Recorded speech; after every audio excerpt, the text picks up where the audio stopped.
आइए आज सीखते हैं टेंस नंबर 10, टेंस नंबर 10वां, फ्यूचर कॉन्टिन्यूअस टेंस, यानी हिंदी में अपूर्ण भविष्यकाल। फ्यूचर टेंस सीख रहे कौन सा? कंटिन्यूअस टेंस वाला, यानी कि जो लगातार जारी रहता है। तो इसमें क्रिया है अपूर्ण होता है, इनकम्प्लीट होता है, अपूर्ण क्रिया। कोई काम होता है अपूर्ण, मतलब फ्यूचर में जो काम चल रहा है और पूरा नहीं हुआ है वो जारी रहेगा, उस समय जारी रहेगा, तब इस टेंस का प्रयोग करते हैं। और इसमें संभावना, अनुमान का भी जिक्र करते हैं इसमें। और इसमें जो एक्शन क्या है? कंटिन्यूअस रहता है, जो है continuous action in the future time. तो एक्शन क्या होता है? कंटिन्यूअस, लगातार रहता है कार्य। इस टेंस में अफर्मेटिव सेंटेंस का रूल क्या है? सब्जेक्ट प्लस विल बी और शैल बी। विल बी या शैल बी में से एक आएगा, कोई एक आएगा। फिर वर्ब की फोर्थ फॉर्म, मतलब वर्ब की आईएनजी फॉर्म, फर्स्ट फॉर्म में आईएनजी लगाएंगे तो बनेगा फोर्थ फॉर्म, V4 बनेगा। और ऑब्जेक्ट, यह है अफर्मेटिव सेंटेंस का रूल है, उत्तर वाले वाक्य का रूल है ये। चलिए शुरू करते हैं। हो गया क्लियर?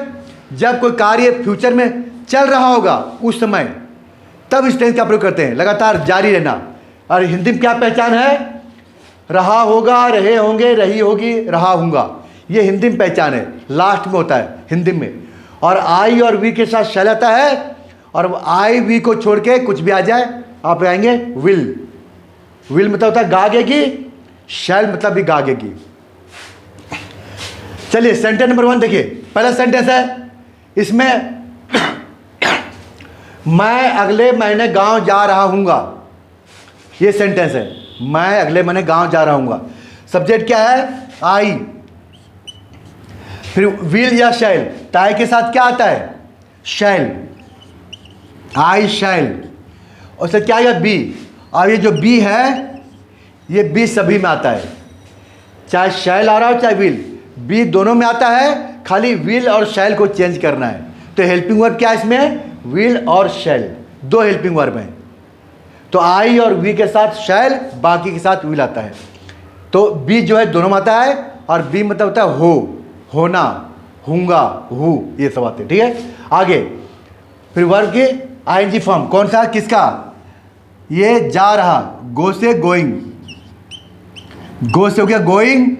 आप ये ऑब्जेक्ट, ऑब्जेक्ट क्या है? अपने गांव, मैं अगले महीने गांव जा रहा हूँ। I shall be going to my village.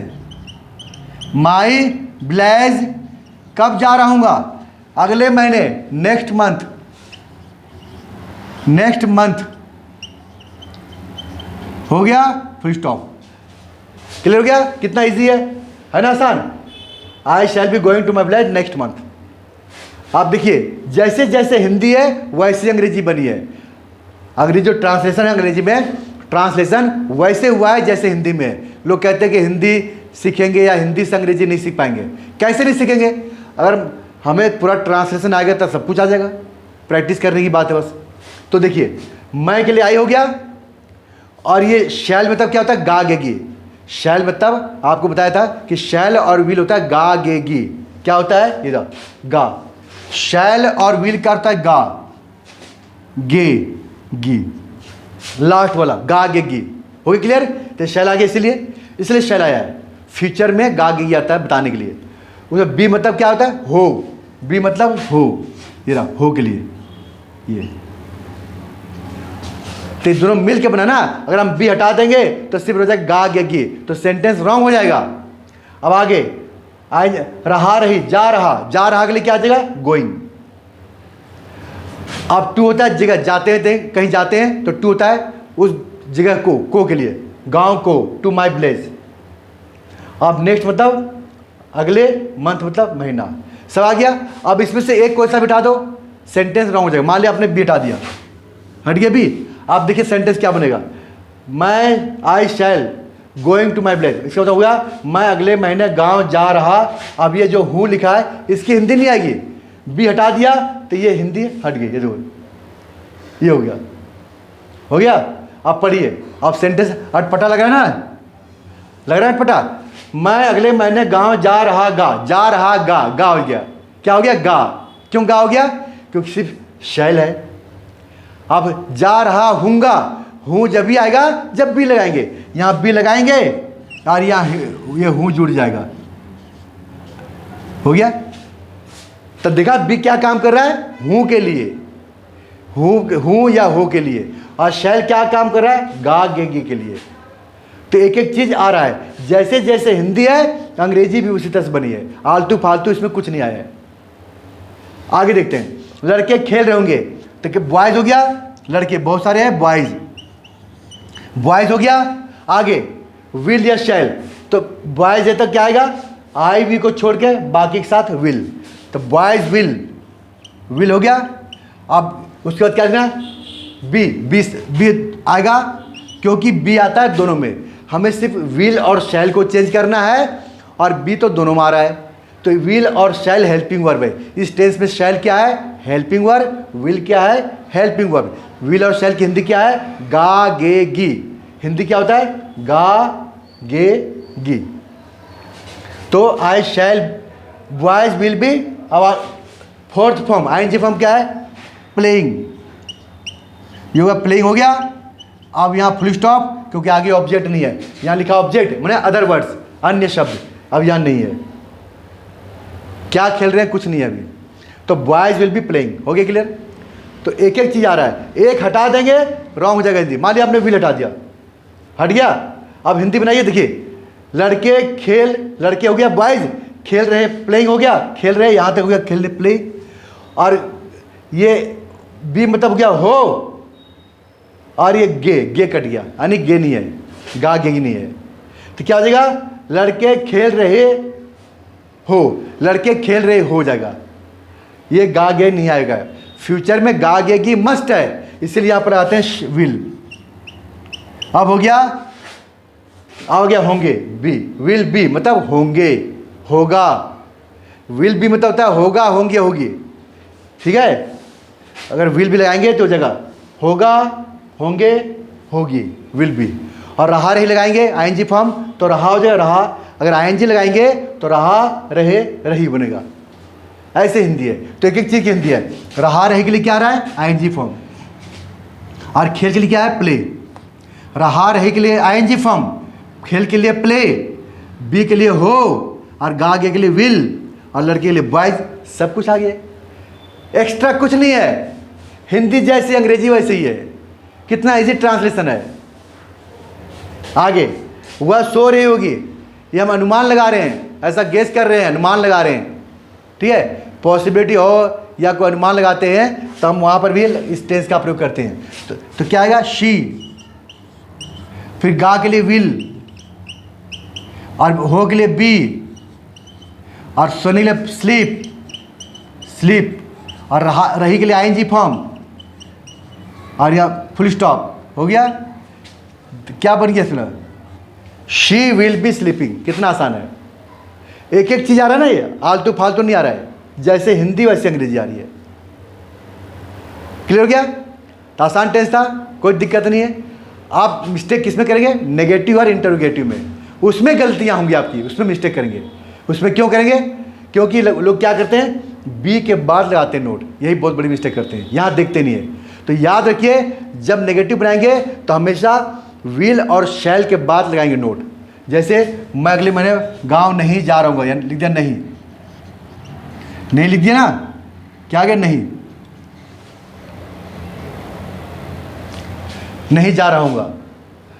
I shall be going to play हो गया। अब नोट कहाँ है? सिर्फ नहीं आ गया ना, सिर्फ नोट लगाना है। नोट कहाँ आता है? हमेशा विल और शैल के बाद, बी से पहले, बी से पहले और शैल विल के बाद। बी के बाद कभी नोट नहीं लगाना है, हमेशा बी है इससे पहले नोट आता है, और यह शैल नहीं, शैल के बाद नोट फिर बी। अगर आपने ऐसे कर दिया बी और नोट, ये रॉन्ग हो जाएगा, नंबर भी कटेंगे और आपको ये रूल भी याद नहीं है। बी नोट नहीं आएगा, नोट बी आएगा। तो आई शैल नोट यहाँ आएगा। I shall not be going to my village, हो गया। वैसे यहाँ पर बॉयज़, लड़के नहीं खेल रहे होंगे, लड़के नहीं खेल रहे होंगे, नहीं आ गया तो बॉयज़ विल नोट कहाँ आएगा, यहाँ पे नोट बी प्लेइंग, हो गया क्लियर। बी से पहले नोट के बाद, यानी विल के बाद नोट। आगे वह सो रही होगी, नहीं सो रही, वह नहीं लिख दिया तो कहाँ आएगा, शी विल नोट यहाँ आएगा, नॉट बी प्लेइंग, बस not be sleeping, she will not be sleeping, clear हो गया। और इसको स्पीकिंग में, बोलचाल में इसको मिला के लिखते हैं कैसे, विल नॉट को वॉन्ट कर देंगे, वॉन्ट क्या करेंगे, वॉन्ट, ये विल नॉट को वॉन्ट करेंगे, बताया था ना वॉन्ट फ्यूचर इंडेफिनिट में, तो क्या लिखते हैं, शी विल नॉट को हटा दो और यहाँ वॉन्ट कर दो, क्या कर दो,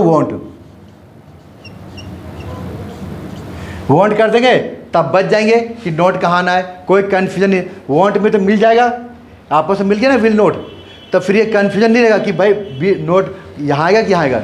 अब नोट की ज़रूरत ही नहीं है, जब वॉन्ट में आ गया नोट, दोबारा नोट की ज़रूरत नहीं है, इसलिए शी वॉन्ट बी स्लीपिंग। वैसे बॉयज़ विल नोट को बॉयज़ वॉन्ट बी, वॉन्ट कर देंगे, वॉन्ट बी, ठीक है। और शैल नोट को शांट बी, शांट या शैंट भी बोलते हैं, शांट करते हैं या शैंट भी, ठीक है। पर स्पोकन में सब में विल नोट आएगा, वॉन्ट आएगा, बोल चाल में, अंग्रेजी में।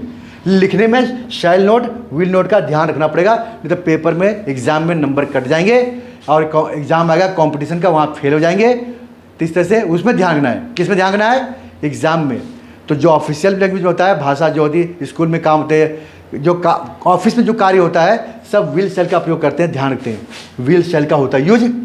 सिर्फ विल का प्रयोग नहीं करना है, शैल और विल का रिटर्न ग्रामर में, लिखित में, कुछ मैसेज लिखना हो, लेटर लिखना हो, एप्लीकेशन लिखना हो, किसी को देना हो, नोटिस देना हो, सब विल शैल का ध्यान रखना पड़ता है। लेकिन बोल चाल में सिर्फ सब में विल लगा दो, सिर्फ स्पोकन में। अब स्पोकन वाला अगर आप रिटर्न में करेंगे तो नंबर क्या होगा, कम या फेल हो जाएंगे, ठीक है। तो ध्यान रखेंगे, तो रिटर्न का और स्पोकन का अलग रूल है, इसका ध्यान रखें। बोल चाल में सबके साथ विल लगा दो, नो प्रॉब्लम। अब इसको बनाना इंटरोगेटिव, क्या, ऐसे, क्या मैं अगले महीने गांव जा रहा हूँगा और क्वेश्चन मार्क, क्या आ गया। तो जब भी क्या आता है पहले, तो व्हाट नहीं आता, उस टेंस का हेल्पिंग वर्ब आता है, क्योंकि इसका नाम क्या है, यस नो, तो ये पहले आएगा, यस नो वाला, ठीक है। तो यहाँ क्या करते हैं, ये बाहर निकल जाएगा, यहाँ आ जाएगा शैल और यहाँ से हट जाएगा, shall I not be going to my village next month, question mark, हो गया आसान। खाली शैल को बाहर लाना है। वैसे लड़के नहीं जा रहे होंगे, क्या लड़के नहीं खेल रहे होंगे, क्या लिख दिया यहाँ पर, बस ये विल को पहले लिया, विल बॉयज, बस ये हो गया। ये विल बॉयज बी प्लेइंग और क्वेश्चन मार्क, हो गया इंट्रोगेटिव, हो गया क्लियर। वैसे वह क्या, वह सो रही होगी, तो यहाँ विल, ये आएगा, will she be sleeping, question mark. यानी हेल्पिंग वर्ब को पहले लाना है। आप अगर क्या में नहीं भी होगा, क्या मैं अगले महीने नहीं जा रहा हूँगा, या क्या लड़के नहीं खेल रहे होंगे, नहीं भी लिखा होगा, तो सब्जेक्ट के बाद नोट आता है, यहाँ पे नोट आएगा, यहाँ नोट कर दो या मिला दो, विल नोट को वॉन्ट कर दो, यहाँ वॉन्ट कर दो, वॉन्ट कर देंगे तो नोट की जरूरत नहीं है, ये नोट कट जाएगा। अगर अलग अलग लिखना है तो विल बॉयज नोट यहाँ आएगा, सब्जेक्ट के बाद नोट आएगा इंटरोगेटिव में, और फिर नेगेटिव में विल के बाद नोट आएगा। ध्यान रखें, नेगेटिव में विल के बाद नोट और इंटरोगेटिव में सब्जेक्ट के बाद नोट आएगा, यानी बी से पहले रहेगा और बी यहीं रहेगा, बी को नहीं लाना है, सिर्फ विल आ जाएगा पहले। हेल्पिंग वर्ब क्या है, विल शैल, ये नहीं है, ये नहीं है हेल्पिंग वर्ब, हो गया क्लियर। बस इसमें ही जो ताम झाम था यही था, आप प्रैक्टिस करिए। और क्वेश्चन बनाना, क्वेश्चन बोला कि मैं गांव अगले महीने कब जा रहा हूँगा, तो बस यहाँ खाली वेन करना है, वेन कर दीजिए, बाकी शैल यही रहेगा, आई ऐसे रहेगा, सब ऐसे रहेगा। तो इसके 6 रूल्स अपने बनाइए और सेंटेंस की प्रैक्टिस करिए, और सब्सक्राइब करिए, लाइक शेयर करिए, तो सब्सक्राइब करिए और आगे फिर मिलेगा आपको। तो ये आसान था, बहुत इजी था, कोई दिक्कत नहीं थी इसमें, कोई प्रॉब्लम नहीं है। बस आपको क्या करना है, करना ये है कि इतना से काम नहीं चलेगा, प्रैक्टिस इज मस्ट, बिना प्रैक्टिस का आपको रिजल्ट नहीं मिलेगा। ये करने के बाद, देखने के बाद फिर प्रैक्टिस करिए, कम से कम 100 सेंटेंसेस बनाइए। मतलब सभी के कम से कम 15-20 तो बनाना चाहिए ना। अफर्मेटिव का 15-20, नेगेटिव का 15-20, इंटरोगेटिव का, डब्ल्यूएच फैमिली का, सबके बनाइए। लगभग 100 सेंटेंसेस बन जाएंगे तो आपको रूल्स भी याद हो जाएगा, आपको रूल्स भी याद हो जाएगा और आपको वर्ड पावर भी बढ़ जाएगा, वोकैबुलरी, कॉन्फिडेंस भी आ जाएगा। और ये जो नोट में जो गलती होने की संभावना थी कि नोट कहाँ आता है, वो आपका पक्का हो जाएगा। ठीक है, तो प्रैक्टिस करिए, इतने से काम नहीं चलेगा। जहाँ आए वहीं पर प्रैक्टिस करिए, 50-100 सेंटेंस कम से कम करिए, तब फिर अगला वीडियो देखिए। तो अगला जो टेंस कौन सा है, टेंस नंबर 11, यानी 11वां टेंस, जिसका नाम है फ्यूचर परफेक्ट टेंस। तो ये जब भी देखिएगा वीडियो, अगला टेंस, जब इसकी प्रैक्टिस हो जाएगी। ये प्रैक्टिस करने के बाद ही देखिएगा अगला वीडियो। देखते जाएंगे आएगा कुछ नहीं। देखने के बाद प्रैक्टिस करिए 1-2 दिन तक, या 100 सेंटेंस बनाइए, तब अगला वीडियो देखिए। और अब आसपास रहते हैं तो यहाँ पर आ जाइए, ऑफलाइन क्लास होती है, यहाँ ऑफलाइन क्लास चलती है, यहाँ पर सिखाते हैं देव इंग्लिश सेंटर में, Dev English centre, new Ashoknagar, Delhi में। ये हनुमान मंदिर के पास है, सेक्टर 7, सेक्टर 7, नोएडा हनुमान मंदिर के पास, यानी न्यू अशोकनगर, दिल्ली में है। यहाँ पर क्लास चलती है ऑफलाइन, 500 रुपये मंथली फ़ी है, 500 रुपये मंथली फ़ी है, 500 है। आप सुबह क्लास ले सकते हैं यहाँ पर, मॉर्निंग में 8 से 12, इवनिंग में 4 to 10, शाम को 4 से रात को 10 बजे तक क्लास डेली है, मंडे टू सैटरडे, सिर्फ संडे क्लोज्ड। सोमवार से शनिवार होती है क्लास डेली, तो रविवार को, इतवार को बंद रहता है। क्लास 1 घंटे की होती है, बाकी आपका टाइम ज़्यादा है, ज़्यादा प्रैक्टिस यहाँ कर सकते हैं। तो यहाँ अगर प्रैक्टिस करना चाहें कर सकते हैं।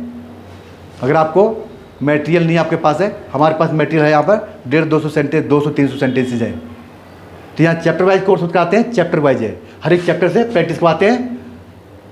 ठीक है, जब ये 150-200 सेंटेंस बनाते हैं स्टूडेंट, तब फिर हम अगला चैप्टर देते हैं, इससे पहले नहीं। तो इसलिए यहाँ पर प्रैक्टिस कराते हैं एक टेंस को कम से कम 2 दिन तक, उसके बाद फिर अगला टेंस, फिर अगला टेंस, ऐसे देते हैं। तो इससे आ जाएगा।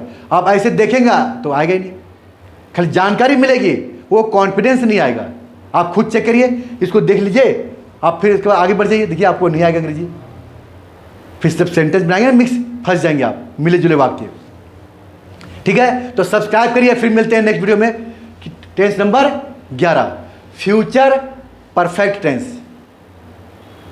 ठीक है, तो मैं Shyamdev Sharma, Dev English centre, new Ashoknagar से। ठीक है, फिर मिलते हैं नेक्स्ट वीडियो में। चैप्टर नंबर यानी टेंस नंबर 11वां, 11 टेंस, 11 नंबर और फ्यूचर परफेक्ट टेंस। ठीक है, शुक्रिया आपको देखने के लिए वीडियो, और प्रैक्टिस करिए, और मिलते हैं नेक्स्ट वीडियो। ठीक है, thanks for watching, thank you so much. ठीक है, शुक्रिया आपको बहुत बहुत।